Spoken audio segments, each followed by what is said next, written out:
John, you can... Hey everybody, welcome back. So we're still in the coffee making process, and Kaylee was showing us that like the beans have started to change color a little bit, which is really fascinating. They've gotten a lot darker, which is nice. I don't know if you guys can see. Let me get my head out the way, but yeah, that's really neat. It's really nice to see the process of that. And Kaylee, so you said like at this point they're almost ready to be dumped down, right? Yeah, a couple more minutes and they will be ready to go. I want to get them to around 395 degrees, and then we'll be golden. Cool. Yeah. So Riley, I know on that side we have some other beans as well, correct? Yeah. That you can show us and talk to us about. Absolutely. So the beans currently in the roaster are probably about here. They've already gone through a number of roasting levels. So these are all the same beans taken to different levels. They start out like this, the green, then they go through the Maillard phase, where they turn yellow, then they turn brown, and then they get to the final roasting stage. Now coffee it's easiest to think of it like popcorn. Like Haley said, it's got that moisture content. And when that moisture starts to evaporate, pressure builds up inside that bean.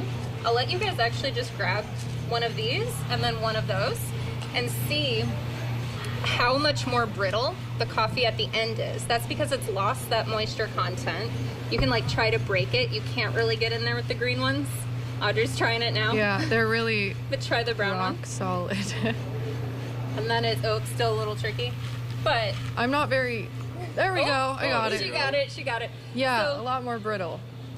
what happens with that, and why I say like popcorn, is when that moisture builds up, the bean actually pops open and it does what is called first crack. If you roast it longer, it goes to second crack.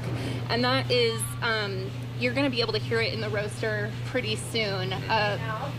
Yeah, first right crack now? is starting. Oh. Yeah, and it is all of those beans popping open. So those are the different stages that it goes through. The other thing I want to talk about is the beans themselves actually look quite different. There's a lot of variation in color. There's a lot of variation in shape and size. And that impacts how you roast them. So this bean right here is our Colombian. Our Colombian is what's called a honey process. And that means that at the farm level, it was processed differently than this coffee here, and there's a lot we could go into with that. It's probably more than we want to do here, but yeah, these are different kinds of beans. This one right here is our current Costa Rican. It's what we use in 3-speed, and this bean is called a pea berry. You can see it's super round and very adorable, in my opinion. I love that. It's a lot of educational stuff that people may not really know about that really goes into their coffee. Right. The different types of bean, the different type of textures of the bean, and how that really can impact someone's maybe flavor of the coffee as well. Absolutely. Yeah, and Kaylee will tell you their favorite type of coffee to roast is this pea berry. So if we think about this round shape, and if you think about it in extremes, if the roaster is filled with bricks versus being filled with spheres, those spheres are going to roll around each other a lot easier. And so from a roaster perspective, a lot of roasters really like that because it's easier to get that really even heat distribution. Nice. Yeah. So Kaylee, I know that you said you ready? Yeah. Is it ready? Yeah, we're about to. Oh wow, look at that. Let's take a look at that. And Riley, how did it come to be that the roastery came to Ishpeming? You have locations in Marquette. I think Velodrome started in Marquette. Yeah. How did this happen here? So when Velodrome started, Bryce Sturmer, the founder of Velodrome, was roasting on this tiny little roaster that could be in the Velodrome Cafe because it was so small. That did maybe like a 15th of this amount of coffee. So as it got bigger, needed to buy a bigger roaster. We moved to a warehouse in Marquette. And that was great for a while, but it really didn't fit our spatial needs. Like, as we said, 33,000 pounds, that's a lot of space. And so we ended up having the opportunity to be here in Ishpeming, where it had space for both the cafe and the roastery.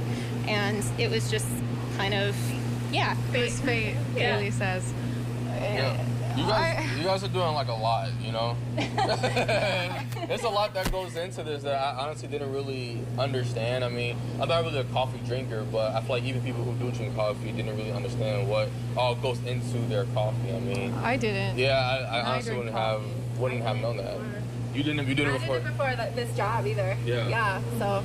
Yeah, I mean, it's a lot of educational aspects or piece that goes into this as well. Yeah, and you this know? place is so open. We have the sliding open doors. It's cool to integrate the behind the scenes a little bit with the sitting down for your coffee. Yeah. It connects the gap, Yeah. you know? Yeah, that's a nice little like element to it. Yeah. So I really love this educational piece that we just had. So I want to thank you guys for that. Thanks, guys. I know we're supposed to be going behind the bar to make some coffee, Up right? next. Yeah.